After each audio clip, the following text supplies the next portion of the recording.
Página 22. El materialismo filosófico, Ulises Casas Jerez. Historia y esencia. Parte 1. Historia, el materialismo filosófico. Veamos la situación de los pueblos del mundo conocido, 500 años antes de nuestra era. 1.1.1 La agricultura.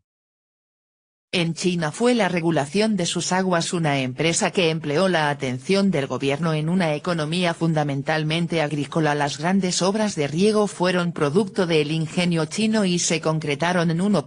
El canal que desvió las aguas del río Qing y las condujo al río Lo. 2, el canal Quanyin y 3, el canal Lichu destinado al transporte.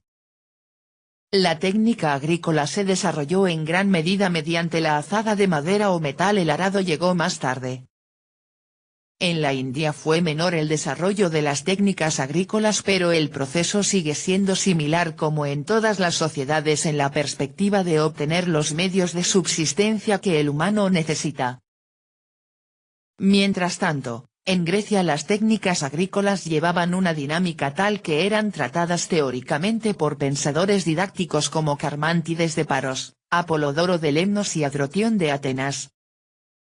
Se perfeccionó la técnica de la rotación de los cultivos, y el sistema de 2 campos de grano alternando con el barbecho cedió el sitio a una rotación de 3 campos de grano de invierno, grano de verano y barbecho. En cuanto al año de barbecho, fue generalmente reemplazado por una siembra de verdura o forraje, incluido en este último la alfalfa, la hierba meda introducida desde Persia.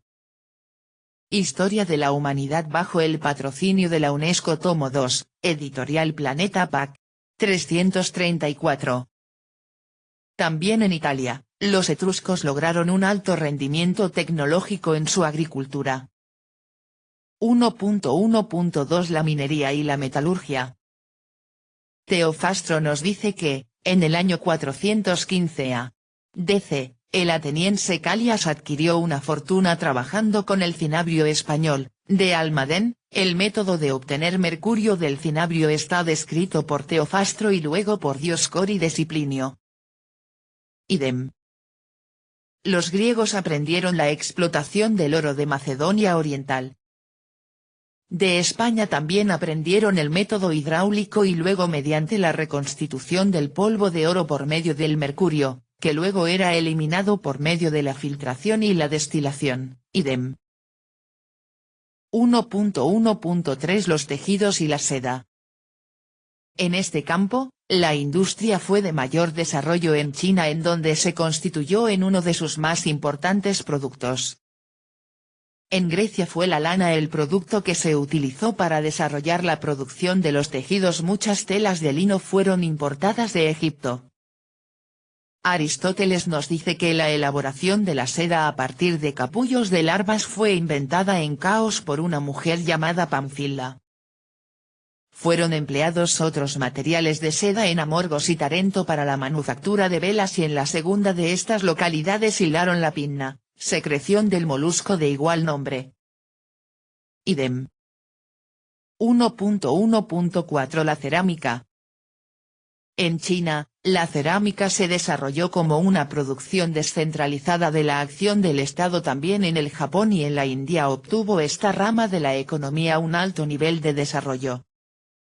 En los siglos 5 y 4 a.D., la cerámica griega alcanzó su más alto nivel de perfección desde todos los puntos de vista: pureza de la pasta, levedad combinada con durabilidad, cocido impecable, formas delicadas, decoración artística y barniz transparente aunque brillante. La más admirable de las tradiciones de la cerámica griega era la de los talleres de Lática. Sus productos fueron adornados al principio con siluetas negras sobre el fondo rojo del vaso, pero luego se dibujaron los contornos de las figuras en la arcilla roja y el fondo entre ellas fue cubierto de negro. Los dos estilos fueron profusamente imitados fuera de Lática y, en ocasiones, se procuró animación a las figuras pintando algunos rasgos en otros colores. Idem. En la misma forma se desarrollaron infinidad de industrias en la producción de vidrio, la orfebrería y los perfumes. podemos ver que el mundo conocido, y relacionado por el intercambio de productos, comprendía desde la lejana China y Japón hasta la España occidental. En esa forma el comercio era muy dinámico, pero cada pueblo poseía sus propias técnicas, aunque no muy alejadas en su nivel dentro de los espacios en donde se generaban los productos de estos diversos pueblos. 1.1.5 La ciencia. Dentro de este mismo periodo la ciencia propiamente dicha, como un paso de la técnica hacia su teorización, comienza a desarrollarse en China y en la India. En estos pueblos el conocimiento científico va de la mano con la religión debido al carácter agrícola de sus economías. En la astronomía se logran importantes avances en China, se conoce un calendario del agricultor para las 12 lunaciones que data de mediados del siglo IV a.N. También un catálogo que relacionaba 1464 estrellas agrupadas en 284 constelaciones. También en Babilonia el astrónomo llamado Cidenas, Kidinim, fue quien calculó los movimientos del Sol y la Luna. En este tiempo, se estableció la correspondencia entre los 360 grados de la circunferencia de la Tierra y la subdivisión del día solar, 4 minutos igual a 1 grado. Se redujeron a formas geométricas las constelaciones, se hizo la observación de los años siderales en el paso del Sol entre las constelaciones, así como del año trópico resultante de la sucesión de equinoccios y solsticios y, entre otras cosas, los babilonios enunciaron la variabilidad del paso del Sol sobre la eclíptica, a causa de la excentricidad de su órbita. En tierras griegas, el progreso efectuado por Tales de Mileto y Pitágoras también había debido mucho a la influencia oriental. En el siglo V a.N. Grecia contó con varios destacados estudiosos de astronomía. Anaxágoras, circa 500-428, quien fue sometido a juicio como hereje porque dedujo de la caída de un meteorito que el Sol era mineral, tuvo varios descubrimientos en su haber. Estableció que la Luna brilla con luz refleja y explicó sus fases, las causas de los eclipses y la composición estelar de la Vía Láctea. Enópides de Quíos, al que siempre se llama el descubridor de la oblicuidad de la eclíptica, calculó el gran año lunisolar, de 59 años de 365 22-59 días cada uno, lo cual muestra un error de solo 3 horas por año. Idem. Otros pensadores aportaron importantes conocimientos a la astronomía: Metón, Empedocles, Filolao, Eudoxo de Gnido, Calipo, Polemarco, Icetas y Ecfanto, Heráclides Póntico, Aristarco de Samos, Seleuco, Fidias y su hijo Arquímedes, Eratóstenes de Cirene, Apolonio de Perga, Hiparco, Ptolomeo y otros pensadores fueron brillantes investigadores de este periodo de la historia. Semejante nómina de pensadores, llevó a niveles muy elevados los conocimientos en esta rama del saber. 1.1.6 Las matemáticas en China, India y Grecia. La literatura matemática china tiene su origen en un texto clásico, el Choupi Yuan King, clásico aritmético del gnomon y los caminos circulares del cielo, cuya primera parte se remonta al siglo IV a.N. Aunque la segunda es 3 o 4 siglos posterior. En la primera parte se conocen ya las propiedades del triángulo rectángulo y se enuncia, sin demostrarlo, el teorema de Pitágoras. Idem. Los chinos utilizaron el sistema decimal y hay textos de geometría, pero esta no se desarrolló en la India. También se utilizó el sistema decimal, pero su geometría y otros aspectos de las matemáticas fueron siempre parte de sus ritos religiosos. En Grecia, los problemas de geometría avanzada que más interesaron a los griegos después del 450 a.N. fueron la trisección de ángulos, la cuadratura del círculo y la duplicación del cubo. Hipias de Elis inventó una curva que utilizó no solamente para la trisección de ángulos, sino también más adelante para cuadrar el círculo, fue conocida como cuadratriz. Hipócrates de Quíos, autor hacia el 450 a.N. De un temprano tratado de matemáticas, aunque no logró cuadrar el círculo o duplicar el cubo, obtuvo notables resultados, por ejemplo, acerca de las relaciones entre el círculo y el cuadrado de su diámetro. Demócrito de Abdera, escribió tratados de matemáticas, lo mismo que el pitagórico Arquitas, quien resolvió la duplicación del cubo. Los números irracionales fueron definidos por Teodoro el maestro de Platón y Tetet.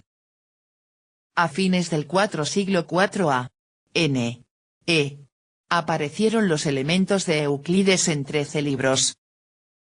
Lo que nos indica el elevado nivel del desarrollo de la escritura, pues esa cantidad de literatura del conocimiento en tan temprana edad es lo que permite el avance en el pensamiento filosófico. Euclides escribió sobre un importante acumulado de conocimientos que hemos de tener en cuenta para evaluar su aporte a la ciencia tanto personal como social, es decir, de quienes le preceden. Los libros 1 al 4 se refieren a la geometría plana y a la teoría general de las magnitudes, los libros 7 a 9 a la aritmética, el libro 10 a los irracionales y a las entidades inconmensurables, y los libros 11 a 13 a la geometría de los sólidos. Han llegado hasta nosotros otras obras de Euclides que tratan de geometría elemental y superior y de matemáticas aplicadas, fenómenos, óptica y elementos de música. Idem.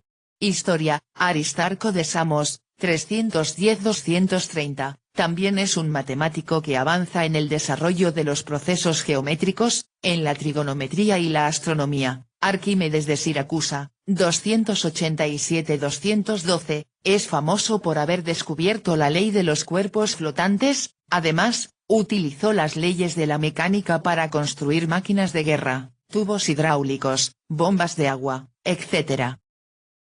Eratóstenes de Cirene, 275-195, aunque fue principalmente un astrónomo, sus estudios abarcan diversos campos de las ciencias. Es un pensador que va más allá de la ciencia pura, hace reflexiones sobre las relaciones de la filosofía y la ciencia de los números. Nicomedes descubre la línea conoide y Diocles la cisoide para determinar la duplicación de los cubos y la trisección de los ángulos. Es con Apolonio de Perga, m.170, que la geometría alcanza su más elevado nivel, antes del descubrimiento del álgebra. Hiparco de Nicea, 160-125, es un famoso astrónomo que desarrolla los métodos trigonométricos. Otros personajes de este periodo son Hipsicles, quien agrega otro libro a los de Euclides, sobre los sólidos regulares, Perseo, Cenodoro y Teodosio de Bitinia. Este último es quien descubre las propiedades de la esfera. Se ha de mencionar, además, a Posidonio de Apameta, 135-51, y su discípulo Gemino de Rodas. Todos estos científicos de ese entonces, como vemos, se dedicaron a las matemáticas, la astronomía e incluso a filosofar, porque la dinámica de las estructuras económicas de la Grecia de ese entonces exigía todas estas materias para seguir avanzando en su evolución y progreso. 1.1.7 Conocimientos geográficos. Los chinos consideraban a la Tierra como una lámina cuadrada, rodeada de mar, con el hemisferio del cielo encima. Esta concepción se enlazaba con sus creencias y la majestad del emperador. Los chinos consideraban que ellos formaban el centro del mundo. Lo mismo va a suceder con los europeos.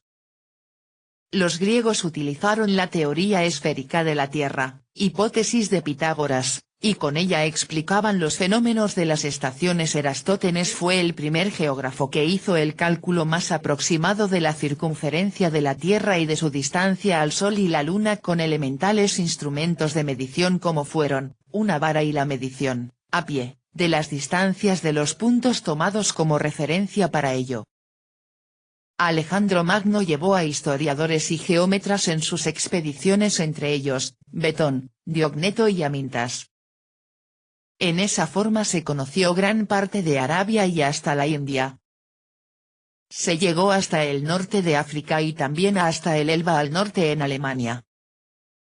Proliferaron los libros sobre el conocimiento de territorios desconocidos, con lo cual, en los siguientes periodos, se amplió la visión de tierras más allá de las fronteras de los griegos y los pueblos vecinos a ellos. Página 26.